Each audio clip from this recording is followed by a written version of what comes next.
Good morning, Virgo. Uh, Something shifted today, or maybe it shifted yesterday, and you're only feeling it now.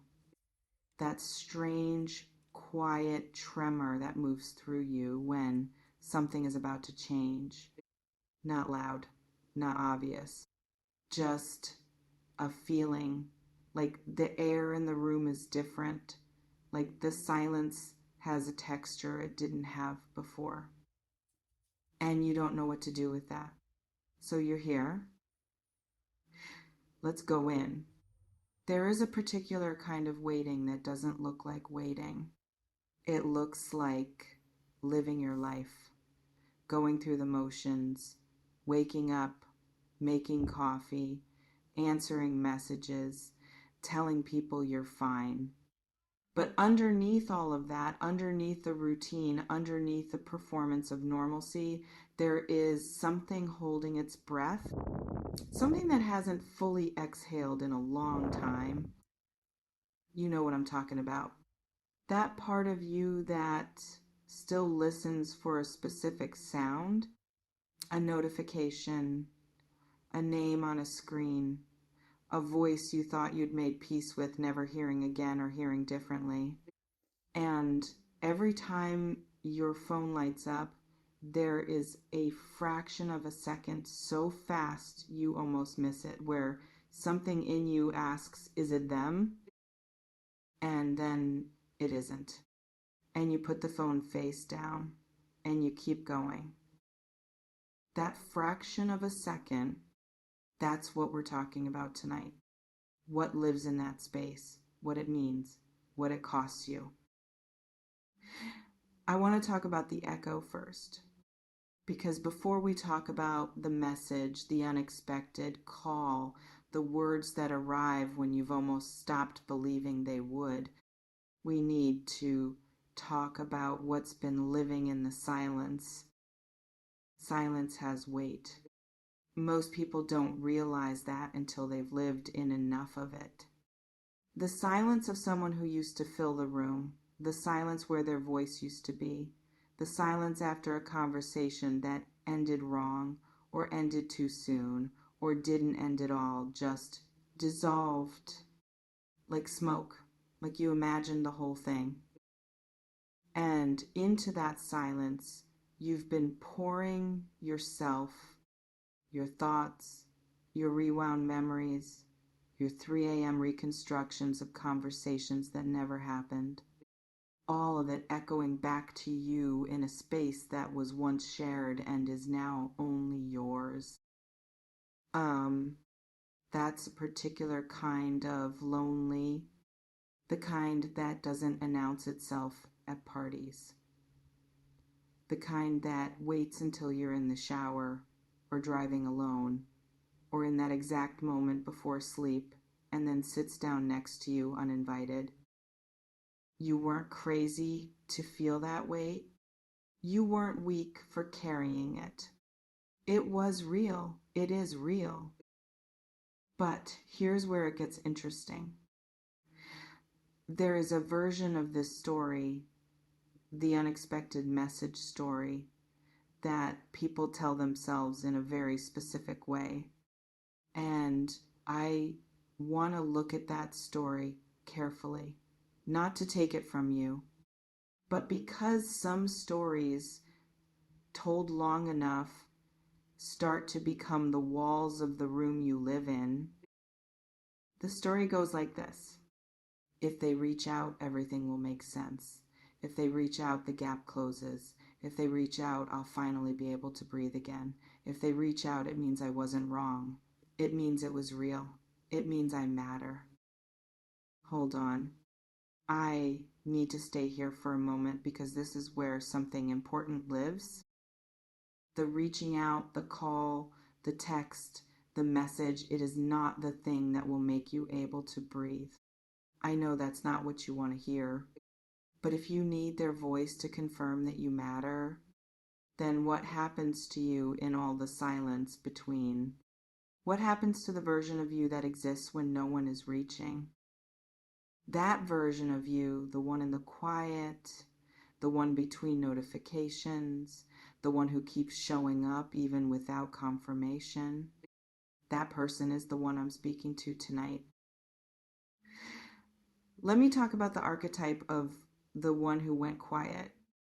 Not to defend them, not to condemn them, just to look at them clearly, because understanding what lives on the other side of the silence is part of how you stop being destroyed by it. There are people who go quiet not because they stopped caring, but because caring became something they didn't know how to hold. Because somewhere in their own interior, in their own closed room, something told them that connection leads to loss, that being close means eventually being left, that it is safer to disappear than to be the one who is abandoned. So they disappear first. They pull back before you can pull away. They go silent before the silence can swallow them.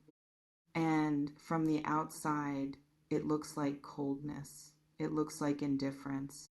But inside, and this is the part that complicates everything, inside there is often still something warm, still something unresolved, still something that circles back, which is perhaps why the message comes unexpectedly in a moment you weren't prepared for. Because the one who flees doesn't always flee forever. Sometimes they just flee until they can't anymore, until the weight of the silence they created becomes heavier than the fear that drove them into it. And then quietly, without announcement, they turn around. And what about you when that happens? When the phone lights up with that name? When the voice arrives in your ear from across a distance you had maybe started to accept as permanent? What happens in that fraction of a second? Something cracks open, doesn't it? Not breaks cracks, like old wood in spring, like the first sound of something thawing, and it's not entirely comfortable. Because mixed in with the warmth is something else, something wary, something bruised, something that remembers. That wariness is not your enemy. It is the part of you that paid attention, the part that registered every moment the door closed, every silence that lasted longer than it should have, every time you reached and found air. Don't silence it. Let it sit at the table. Let it speak. There is a particular kind of tears that aren't about sadness. You know the kind. The ones that come when something you had quietly, privately, almost shamefully given up on arrives. When the thing you told yourself to stop wanting walks back through the door, when the call comes, when the words appear on the screen, when someone says something that cracks through years of careful protection and finds the soft place underneath. Those tears are not weakness. They are the sound of a wall coming down.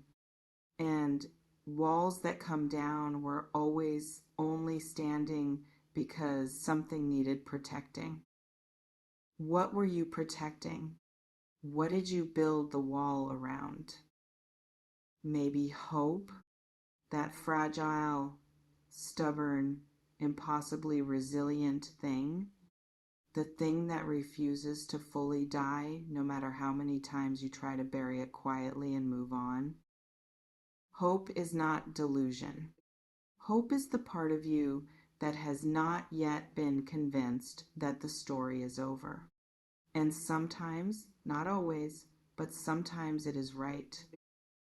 Wait, I want to slow this down because something is coming through that I don't want to rush past.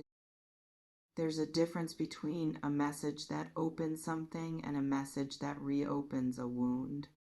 and only you sitting with it, feeling where it lands in your body, listening to what the quiet says after the initial wave passes. Only you can tell which one it is. Some messages arrive and you feel underneath the surprise, underneath the emotion, a kind of expansion, like something that was compressed finally has room to breathe, like a window opening in a room that had been closed too long. And some messages arrive and you feel underneath the initial warmth a familiar tightening, the same old pattern introducing itself with a new sentence. The same architecture in different clothes. Your body knows the difference. Even when your mind is still celebrating, even when the part of you that missed them is so relieved it can't think clearly.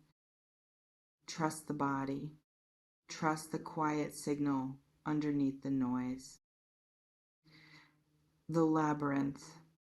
I keep coming back to this image because emotional cycles, the ones we find ourselves in with certain people, with certain connections, they have the architecture of a labyrinth. Same walls, different lighting, same turns, different season. And you walk it and you walk it, and at some point you can't tell anymore if you're finding your way through or just getting better at being lost in a familiar way. The unexpected message can be a thread, something that leads you out, a genuine turning point where both people arrive differently, changed by the distance, humbled by the silence, carrying something new. Or it can be another entrance into the same labyrinth, with the same exit that isn't really an exit, with the same walls that felt different the last 3 times you entered. I'm not telling you which one this is. I can't know that. And honestly, neither can you yet.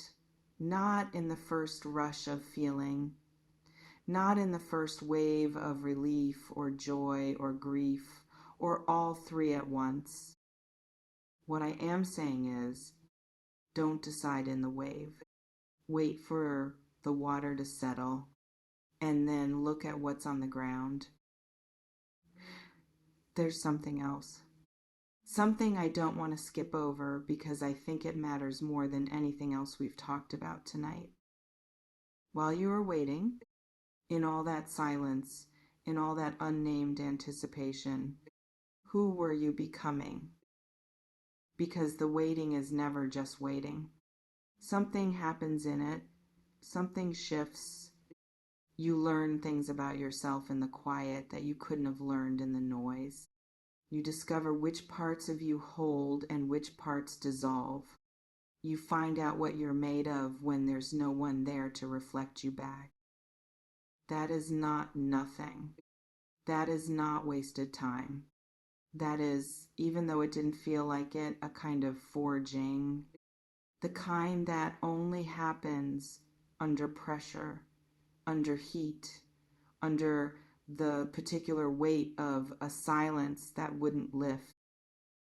The person who receives that message tonight is not the same person who first felt the silence. Something in you has moved. Something has settled deeper, even if you can't name it yet, even if it's still mostly feeling and not yet words. You are not who you were at the beginning of this. Take that in. I'm not sure why, but this feels important to say right now. Is less than #0, 5# is greater than. The most unexpected messages are sometimes not the ones that come from other people. Sometimes the most unexpected message is the one you finally send to yourself.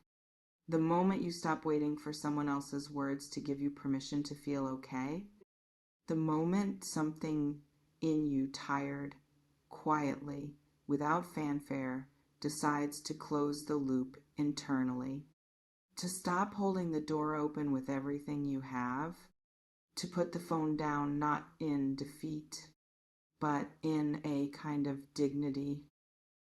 That moment, that particular turning point, that can bring tears too.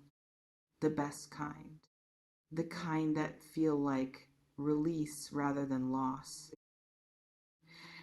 We're near the end, and I want to leave you in a place that isn't suspense, not because everything is resolved, it isn't, but because you don't need me to leave you on the edge of something. You've been on enough edges. What I want to leave you with is this. Whatever comes through that phone, whatever arrives unexpectedly, whatever cracks you open in the best or the most complicated way, you are not a passive receiver of it. You are not just the person things happen to. You are the person who decides what it means, who decides what to do with it, who decides whether it's a door or a mirror or simply a moment that passes through and leaves you slightly different than before. That agency, that quiet, unshakable ownership of your own story. Nothing that arrives in a message can give it to you. And nothing that arrives in a message can take it. It was always yours. It is still yours. Take what resonates, leave what doesn't. Trust your own discernment above anything I've said tonight. And before you go, 2 questions, just for the quiet. What has the silence taught you about yourself that you might not have learned any other way? And if the message never came, who would you be choosing to become anyway? Sit with those gently, without rushing to an answer. I'll see you in the next one.